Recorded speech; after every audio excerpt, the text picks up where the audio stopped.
Minha mãe me levava à igreja, mas só em 1992 eu aceitei Jesus como meu Salvador. A situação atual é muito difícil, mas no passado não era tanto. As pressões que sofríamos vinham mais da família e da sociedade. Naquele tempo, o governo não se envolvia na perseguição aos cristãos. De lá para cá, ficou muito difícil, porque o governo disse o seguinte: precisamos tomar medidas contra a igreja neste país. A população, principalmente em sua porção mais ortodoxa, concordou com a decisão do governo. Muitas pessoas colaboram com as autoridades. Com certeza, se alguém por um momento abrir uma Bíblia num restaurante, será preso pelos agentes do governo e enfrentará muitas dificuldades na prisão. Será forçado a negar sua fé, será espancado, sofrerá vários tipos de tortura, e especialmente para os cristãos, não há julgamento, nem tribunal, apelos e coisas do tipo.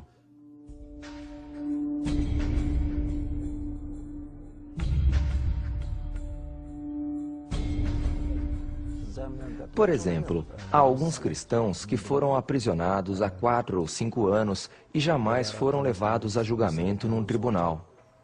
Em vez disso, as autoridades exigem que eles assinem documentos negando a fé. Essa é a primeira exigência que fazem. Quem se recusar a assinar será perseguido e torturado na prisão. A próxima punição é uma tortura cruel chamada posição helicóptero. O prisioneiro tem os pés e mãos amarrados junto às costas e é colocado de bruços, apoiando o peso do corpo apenas no abdômen. Os pés e as mãos ficam amarrados junto às costas.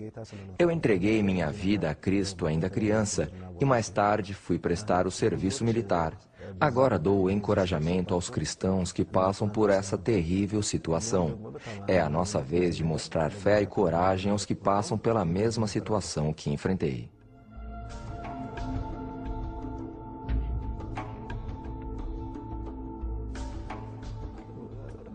Eu não saberia dizer quantas vezes fui torturado desse jeito, mas me lembro que, durante cerca de 5 meses, me puseram numa solitária e me aplicaram diversos tipos de tortura.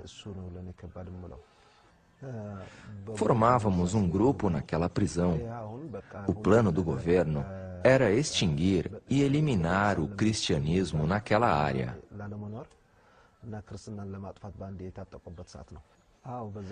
Após 6 meses de prisão e torturas, os representantes do governo surgiram com uma nova ideia. A ideia consistia em nos pedir para negar a fé e assinar um acordo. Naquele acordo, você se comprometeria a não ler a Bíblia, não orar, não possuir literatura cristã e não se reunir com mais de uma pessoa, pois alguém o estaria observando o tempo todo. Quem concordasse em assinar seria posto em liberdade. Eles não se importavam em nos deixar naquela situação. Quem não assinasse o acordo seria mantido na prisão.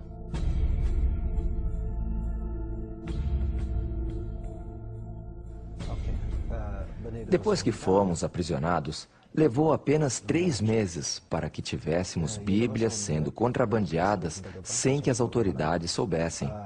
Separávamos as páginas da Bíblia em livros diferentes e distribuímos cada parte entre as celas. Como não tínhamos onde esconder, guardávamos os pedaços da Bíblia em nossas sacolas.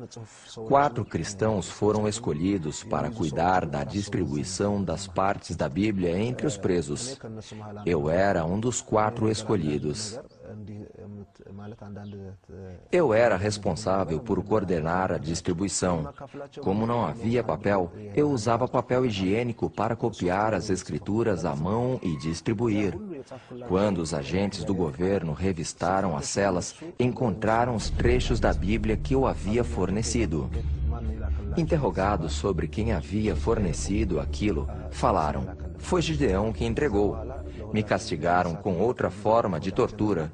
Me arrastaram de bruços no chão aquecido pelo sol escaldante e, como resultado, minhas mãos, braços e barriga ficaram em carne viva. Essa foi a pior tortura. Depois me jogaram numa cela de apenas 1 metro por 1,80. 2 meses depois, o comandante daquela região fez uma visita. Disseram a ele: "Este é Gideão." Então eles perguntaram se eu iria negar minha fé ou não. Eu disse: "Não negarei." Por causa da segurança que o Espírito Santo me dava, eu estava disposto a enfrentar qualquer coisa.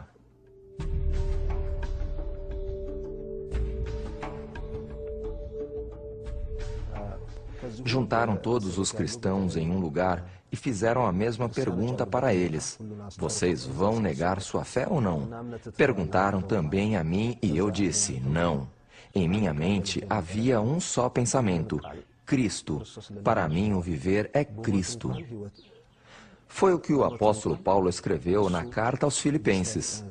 Para mim, o viver é Cristo e o morrer é lucro. Começaram a me espancaram por todas as partes do corpo. Naquele momento, eu lembrava que o Senhor Jesus havia passado pela mesma situação. Ele foi espancado ao pagar o castigo pelos meus pecados. Participar de seu sofrimento era uma grande honra para mim.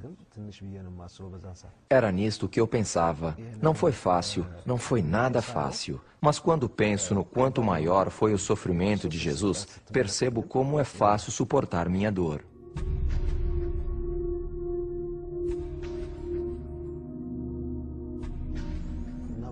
Depois de me espancar, foram embora pensando que eu estava quase morto. Me lembro de ter orado em voz baixa: "Senhor, perdoa esses homens. Eles não compreendem o que estão fazendo. Eu entrego minha alma para descansar em tuas mãos." Amarraram minhas mãos e me jogaram de novo naquela pequena cela. Eles fizeram tudo isso pensando em ensinar uma lição aos outros, para forçá-los a assinar o acordo. Esse era o motivo de fazerem tudo isso na presença dos outros prisioneiros. Para mim, o espancamento não foi o mais difícil, mas a permanência naquela cela minúscula era quase insuportável. Não havia tratamento médico, todas as partes do meu corpo doíam e eu não conseguia deitar no chão para dormir. Pedi medicamentos, mas eles recusaram. Eu não tinha nenhum osso quebrado, mas todas as partes do corpo estavam doloridas.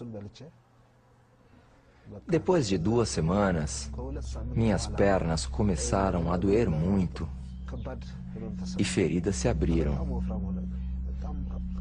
Então fiz uma oração. Eu disse: "Senhor, Tu és o médico dos médicos. Cura-me."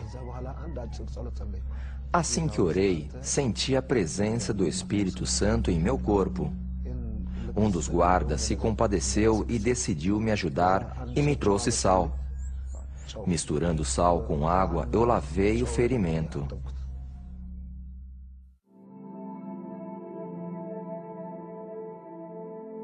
Permaneci por mais 2 meses naquela pequena cela.